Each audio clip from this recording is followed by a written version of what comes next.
Alrighty. Hi, my name is Atindra Garigipati. I am one of the co-founders of ScreenSurf, and through the next presentation, I'll go over some things that we've been working on and some roadmap stuff that we've been going through, and some future milestones that we want to cover over the next 10 weeks or so. So a quick executive summary of our company here. One of the problems that we see is, it's very time-consuming and frustrating to find movies and shows on today's streaming apps. And what our goal here at ScreenSurf is to provide a mobile web and streaming device application that makes finding and sharing new movies and shows much simpler.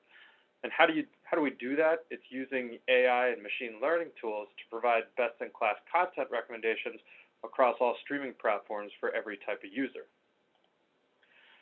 So our vision for when creating ScreenSurf was, unlike the limited recommendations from streaming services and your Forget Your Friends, our app takes the pain out of choosing shows or movies using AI algorithms, user mode, and friend recommendations to deliver perfect films and shows across your streaming platform. A little bit more into the problem and, why now? Why we think this is a great opportunity for us to go to market. Like we said, consumers spend too much time looking for video streaming content, and it's really only going to get worse. With consumers moving away from cable, and consumers have the opportunity to download many streaming apps, some of which you see on the left. And media companies are creating their own platforms, taking away their proprietary content and putting it behind their own paywalls, which gives the customer more headaches on which streaming apps to own. As a result, more money for additional platforms, more time searching within each platform, and the increasing complexity with the number of streaming apps and content. So again, why now? There are some external factors here that we need to consider. The current pandemic has created an economic environment that is ripe for disruption. Entertainment business has been widely stagnant as movie theaters have had significantly lower numbers of patrons. This is largely due to health concerns and spending time in public places, but this is also partly due to repeated delays of new movie releases. As you can see on the graph below, on the right, TV engagement per person has gone up. So with this increase in consumption, there's an increase in demand for quality content and choice. If we look at some internal factors, there's an increasing number of streaming platforms available to use. As the world continues to move towards the streaming content, these entertainment companies have deployed their own platforms to claim a piece of the market. This has been mostly to the detriment of the consumer, as users now need to own multiple platforms, which increases both the cost and time spent. And current content discovery recommendation engines fail to cope with consumers' usage of multiple video services and devices. So if we want to look at a quantitative insight, through our research, customer interviews, and further market insight, 57% of consumers make watching decisions from friend recommendations, and 62% of consumers watch based on mood. And those are some figures that we saw based on the survey that we gave out to a population of people. And through our external findings and research, consumers on average take about 51 minutes a day to search for something to watch. And 7 of 10 users say universal content search features would be really helpful. You can see the graph right here, average time spent searching for video content versus watching. You can see that these numbers are quite high just to search for something to watch versus the amount of time actually using the app to watch for something. So the principles that will simplify streaming, to deliver value to the consumer, we want to be able to share, unify, and recommend. And through our competitive analysis, none of the competitors are bold enough to try all three, so we figured, why don't we give it a shot ourselves? And our market potential is really enormous. As I've said before, the streaming market is growing strong through the revenue numbers and projections from 2019 to 25, and even the total number of streaming subscribers has increased as well. For us at ScreenSurf, 93 million U.S. users that use 2+ streaming apps, if we can attract 10% of that to use our model, that's about 9.3 million users. If we were to use an ad revenue business model, users can use ScreenSurf 8 times a month with 3 page views per session. That can almost generate $1 a person at a 70% gross margin, and future revenue streams from freemium features and consumer insights. So before I go more into the app's findings, I want to go over some about that market. And during this process, we found about 4 to 5 use case personas that we think we're going to target. Take cinema lover Steve, for instance. He loves movies and TV shows. When video rental shops are still available, he would go to browse his local shop at least weekly. He's also a cinema and TV connoisseur, reads movie reviews, and keeps up to date with new releases, mostly through internet searches and online newspapers, and he subscribes to several streaming services while cost isn't a factor as long as he can access what he wants to watch. So his needs would be here to make decisions on what to watch based on information available from multiple sources and his own preferences, and to discover new movies, often hidden in smaller streaming services, which are highly acclaimed but not really mainstream. Another use case we would have is Replay Roxanne here. So she would love TV sitcoms and dramas that used to frequently play reruns on cable. We could typically binge watch new shows that interest her, but on the other hand, will quickly lose interest if a show does not catch her interest. Subscribes to multiple streaming apps as well, as long as they host her own favorite shows, and cost, again, not really a factor. So getting recommendations on shows she doesn't need to pay a lot of attention to, but can be background noise, would be of value to her, and heavily trusts program recommendations from her friends. Another one here, overwhelmed Oscar.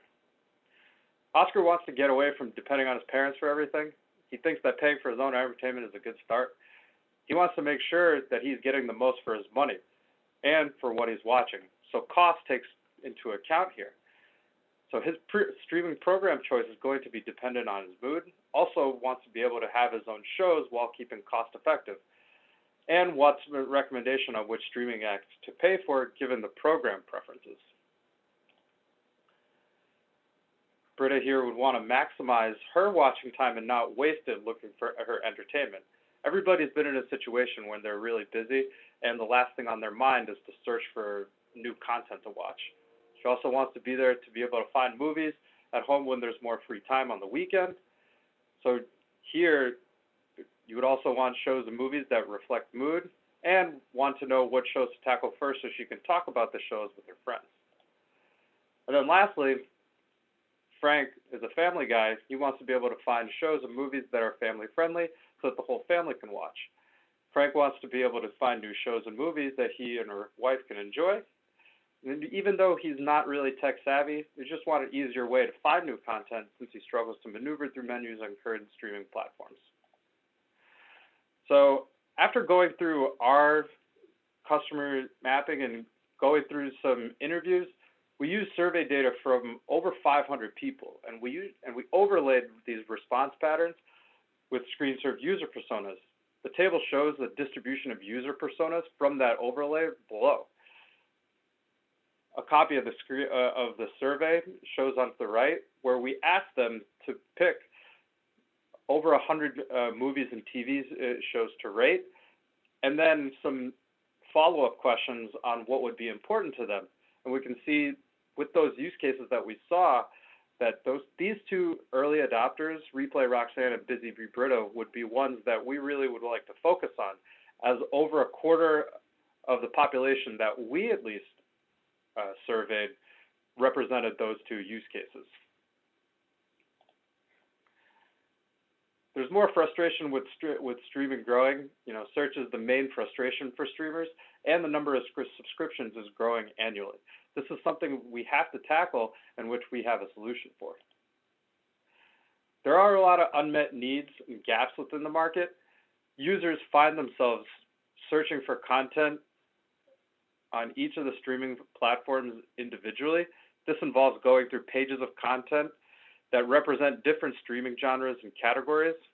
And when you can't find anything to watch on their first platform, they go to another platform where they have access to see if anything sticks out there. During our technical product diligence, we determined that users won't need to manually sign into each streaming app for us to aggregate streaming content data. Aggregating content will save users valuable discovery time. Also, this really involves interviews indicate that potential users would be open to using a tool that aggregates all the available content on these streaming platforms and provides a one-stop shop for what content is available and where to find it. Discovering new content is another gap that we feel like ScreenSurf can help. You know, if you look at the diagram here on the right, there's an analysis of streaming app that indicates one of the 10 streaming apps score over a 90 rating in content discovery, which is Hulu, that has 95. And consumers want to seek better ways to discover new content. It's a rat race for entertainment companies and large studios to put out content at very quick intervals for their consumers so they keep them engaged and wanting them to retain their subscription. Our product can enable users to determine which streaming platforms they should subscribe to based on an engine recommendation. The hypothesis is our product can save costs for new streaming consumers. Now, a transaction. Our platform transaction is based on users actively searching for recommendations and what their friends are watching. Each time a user answers the survey or looks at a friend's recommendation, ScreenSurf will provide more personalized content. We believe that users will be able to be excited to know that the more they use the platform, the better recommendations we get. And sharing with friends, which we've uncovered over our interviewing process, is an important part of that. When people get recommendations from their friends, they typically will trial the show for the friend's sake. The personalization aspect is another thing that we really want to target. Users have recommendations presented to them on each streaming platform, but these recommendations are widely based on the shows they previously watched. Unfortunately, the recommendations don't always fit what a user wants to watch. Recommendations on streaming platforms also tend to include original content that might not be intriguing to the user. These streaming platforms also want to push their own original content and gather revenue that way. So that's why in their recommendation engine, they tend to add more of those original content programming based on their on recommendations. As we said, ScreenSurf will be able to target the people who spend 10 or more minutes trying to find a show and then directing to proper streaming platforms that they subscribe to. So we wanted to look at some key path scenarios here based on some wireframes that we created. And then I can show you the progress that we've made with the UI and the UX of the application. So here we say a scenario of finding trending movies and shows. So after you download the user is met with a screen of currently trending movies and TV shows along with critically acclaimed content. Say you decide to make an account. You click on the register button and it is met with a series of screens that guide you through the account creation process. You're met with a page to gather basic information about you, and then you can choose on this page to link your account with any of the streaming platforms. You then click next and is met with a page to describe some of the personal preferences. It's very optional, but provides more information that helps us give a recommendation engine and quality content for the user. So if you click next again, you're then met with a page to select the apps. Say you love a certain app, you can enable those apps so you don't have to search between, and you can map out the capability that you have with the ones that you own. And then you're back on the home screen, which is right here. You see a variety of recommendations that are tailored just for you.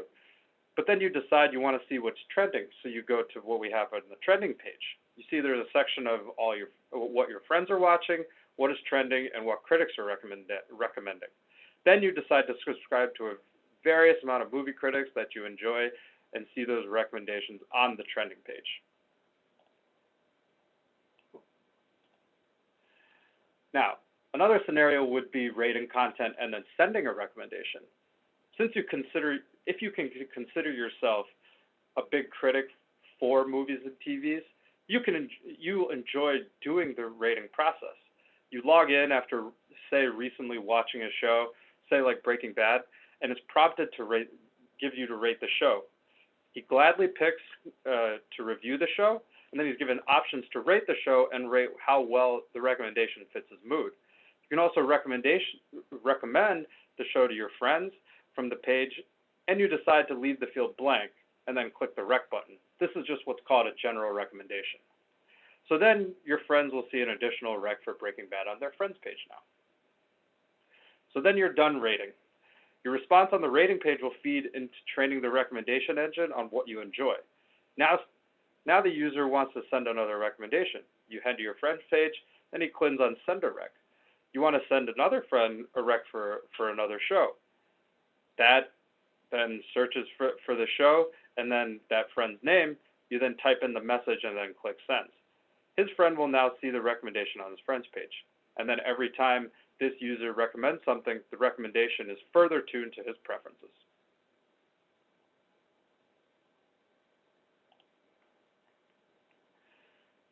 So, searching for content and then viewing the library. Say you have a user who's looking for the best bang for his buck when it comes to streaming apps. You want to be able to find shows and movies that appeal to him and are able to see how he finds these shows. Now you're looking for something to watch. This time he wants to search for something, and then he heard about a movie, say from a friend or an outside source. He's not sure where to watch it, so he searches for it on ScreenSurf. On the home page, he clicks on the search bar and then types in the movie. He then sees the results and clicks on that movie. The CouchSurf app uses things like a Guidebox API to get the library of content from each platform that you're subscribed to. Then you're presented with the same screen as, say, a show like Breaking Bad, but then it notices it's not available on an app like HBO, which maybe you don't have. Then you click Watch Now anyways, and it's taken to the App Store to download HBO if you would like. Now the user can decide if he wants to add HBO or any other streaming app to his library of applications. So again, another scenario would be catching up on what my friends want to watch. Say you don't like wasting your time in finding something to watch. You want to keep up with what your friends are watching so you can discuss about all the latest shows and movies. So you go to the friends page, and then once there, you see that one of your friends and two more of her friends recommended, say, a show like Ozark to her. You then click on the image below to see who recommended the shows, and then you see that a bunch of your friends have all sent her messages with the recommendation. You just decide to click on one's name, and then you can go something we have called the recreation room.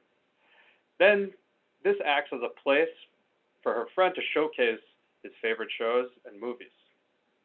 Then you can purchase different items or earn through achievements, and then the user decides to click on the TV right here to see what he's currently watching. And finally, we want to look at the mood-based content. If you're looking for great content that, say, your whole family can watch or you can watch, then you can use this functionality. You frequently look for a new show or movie to watch, then you sit down and open up the ScreenSurf app.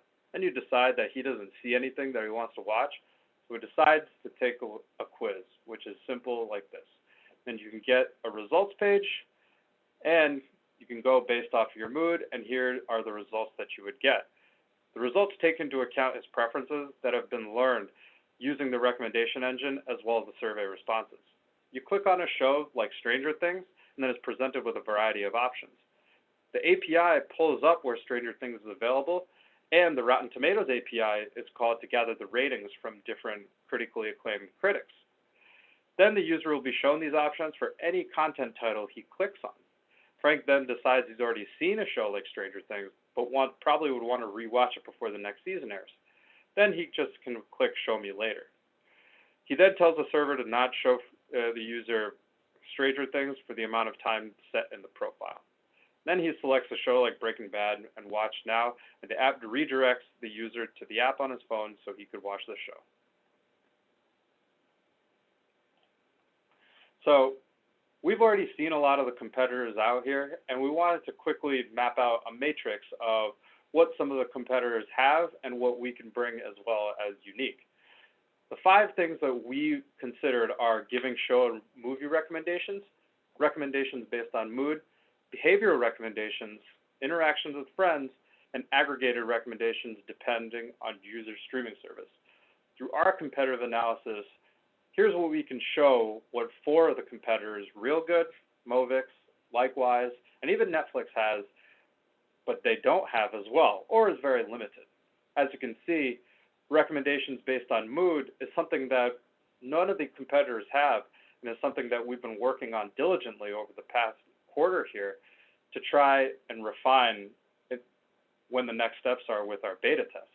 Behavioral recommendations are something that is very important as well, because that's something we think we can bring value to the customer as well as the interaction with friends.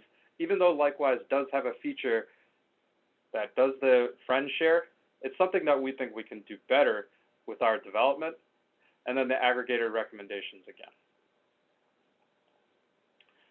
So over the past couple of weeks, this was our go-to-market plan and all the jobs that had to have been complete. We're currently at the stage where our next milestone is planning our beta test and giving it out to about 200 people, some of which are core users and surplus users, to try and test it out and give us critical feedback based on a number of metrics. So after the past weeks, we went from having a wireframe to having something that you see here with the home screen, a lot more refined, a little bit more color scheme, and that kind of refines and adjusts to what we're thinking what the app looks like. We have the cross-platform user interface for Android, iOS, and Windows. We have movie and show APIs that pull available content from streaming platforms, recommendation algorithm that uses past preferences to project future tastes, techniques and to gather user mood and behavior to provide relevant content, interaction with friends, content filtering based on recommendations, and content filtering based on recommendations for friends. So quickly, just design principles that we wanted. We wanted to avoid too much variation, modularity and simplicity over refined design. We wanted to quickly introduce new features based on a roadmap and customer feedback, some of which our next steps with our beta test will be done. We wanted to keep it captivating and informal, and then keeping content themes, trending, friends, suggestions, etc. And it wanted to be easy to reorganize. And then on the back end, we wanted to keep the suggestion algorithm and preferences database separate from content. Wanted to be able to make it scalable and minimal technical infrastructure for now as a minimum viable product. Speed over consistency, content database can be eventually consistent over refinement and feedback that we get, and then encryption and anonymized user data. And here's some things with the model that we wanted to incorporate with user data, content, and then a technology stack. So our product roadmap, version 1, we wanted to have a minimum viable product, features that achieved with periodic releases based on user feedback. As you'll see soon enough, our next steps will be a beta test that starts in mid-September and goes through October, and we'll continue to get that rolling feedback based on technical requirements, feedback themes that we need to look at and get feedback based on that. And then a version 2 would be more in the social media integration, adding that recreation room, badges, and then gamification improvements, and then watch party features, which would be theme recommendations, friend spot, and social event. And then hopefully very, very long term, expanding recommendation to potentially video games, books, and subreddits, etc. So key performance indicators that we want to look at, be split into 2 subsets. One would be persona, so the number of recommendations a user uses per week, per month, and popular shows and movies with the service on a week and month basis as well. And then the friend aspect is something that we want to look at too, because it measures the value that we bring to the customer and the uniqueness that we can bring to the customer as well. And then, of course, traffic metrics, which would include downloads, growth rate, connections, and the locations of recommendations as well. So again, like I said, the next phase for milestones for ScreenSurf, we're scheduling it for September 18th, and our actions will include the test objectives, our budget, sample size, requirements, and all the logistics, even with hosting the beta test and everything along those lines. Ongoing feedback would be more with bug reports, suggestions, open discussions, and even just private journals with user insight sentiment, doing more customer interviews with the population that we have, and then studying their user experience to go back and refine the system that we have currently. And then along with that, creating a more robust marketing and economic strategy. You know, with the marketing aspect, the segmentation, where we would position, any strategies we have with promotional, monitoring the evaluation, and then of course a general marketing plan. And then economic, our model, more 3 to 5 year projections, the strategy we want to go with, whether it be advertisement or freemium-based models, our funding strategy, because there will be a lot of costs involved with it, and even with the Amazon Web Services cloud costs, those come into account, and then resource management. We have 3 co-founders now. We have not taken in anybody else at this point, but if somebody comes to us and provide something that we think can help us out, that's something that we have to manage in terms of our resources and the people working. So that's all I have for you here today. I appreciate you listening, and I welcome any questions that you may have.